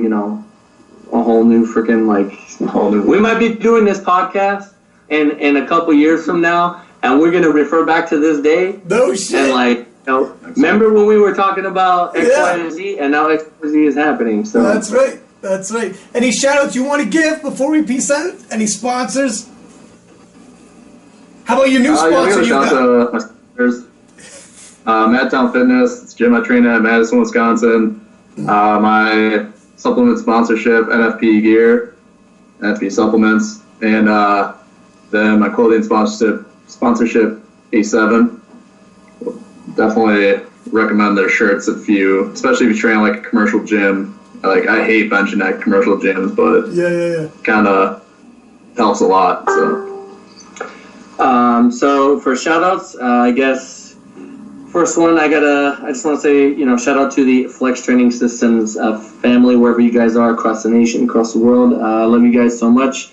And then a special thanks to my girlfriend Tina, who she helps me with a lot of like the back end work, the t-shirts, things like that, the emails, things like that. And she's like my little, like, no matter where I'm at, what meet I'm doing. I think she didn't come with me to Worlds, but she was every meet that I'm at. She's always taking care of me and taking time out of her day to make sure that I'm good to go. And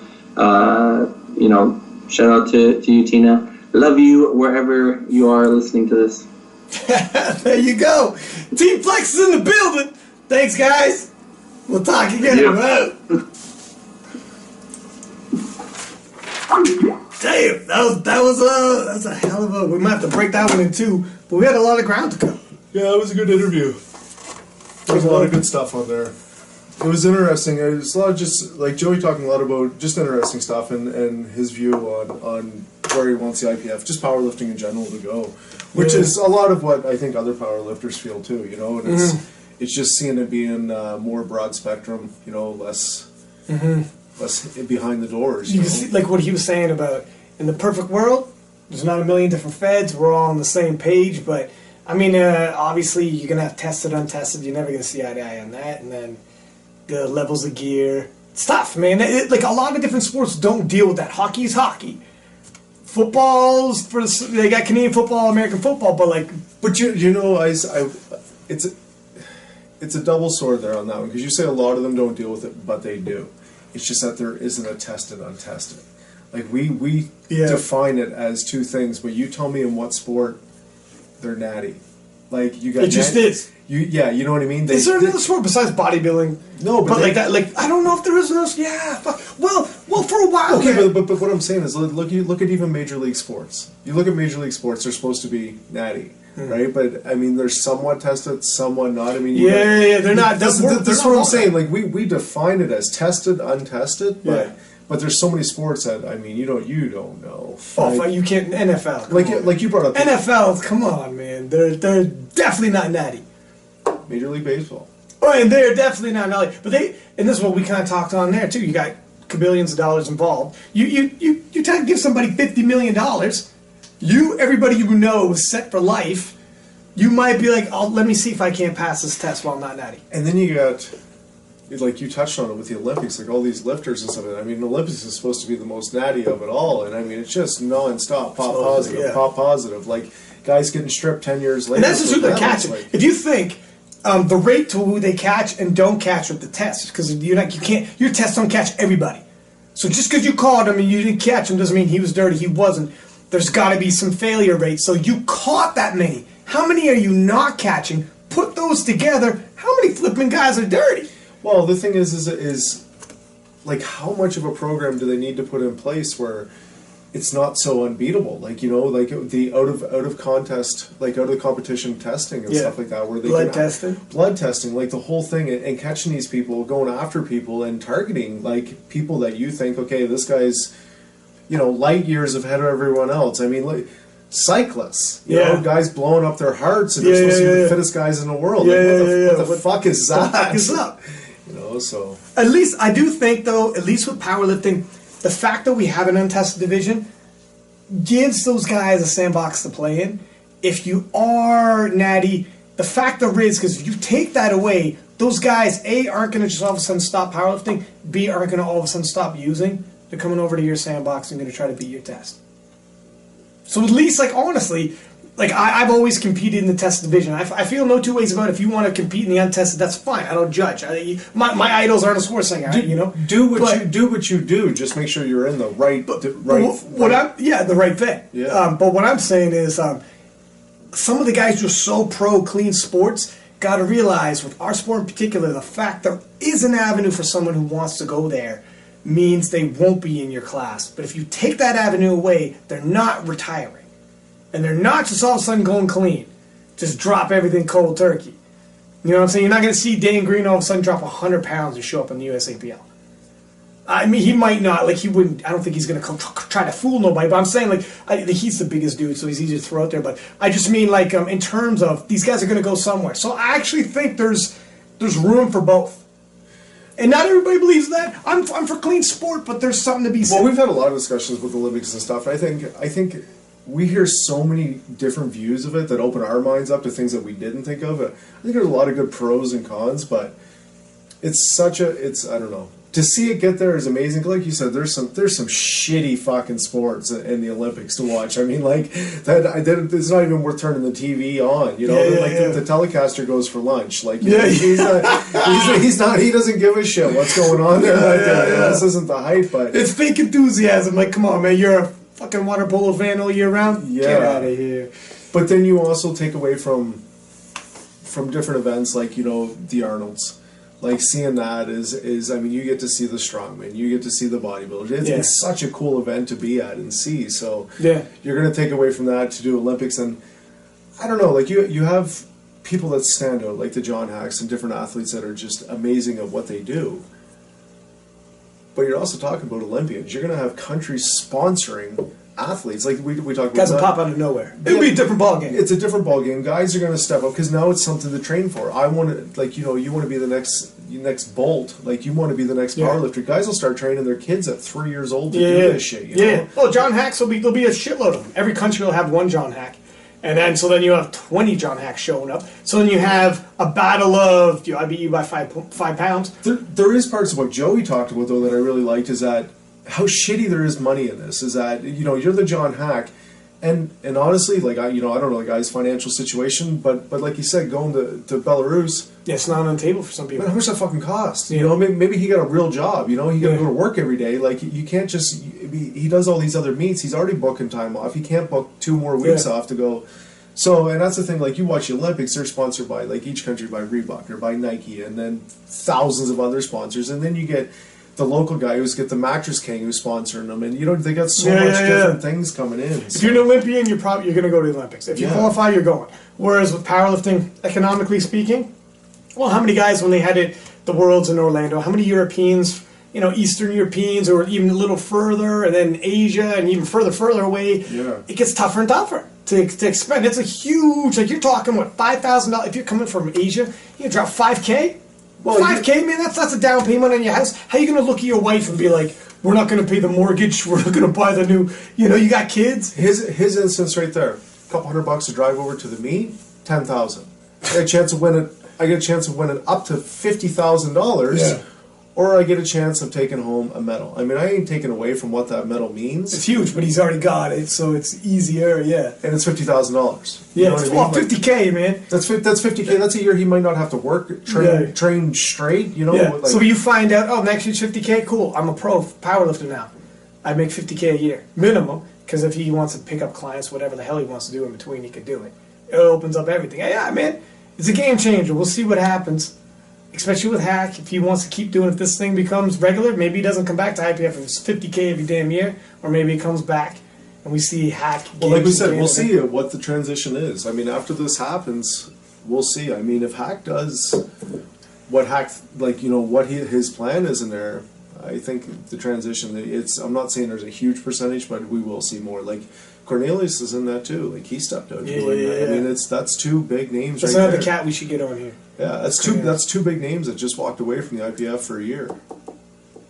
So that's if you think you can make that dough. All right, man. Well, good session. It was a long one. Thanks, everybody. But yeah, we might chop it up into two. Yeah. So maybe when you're watching it won't be as long. But fuck, man, we had some good talk and still can't cut it. That was interesting to hear. It was just a different side of it. To say the least. All right, till the next time. Wow.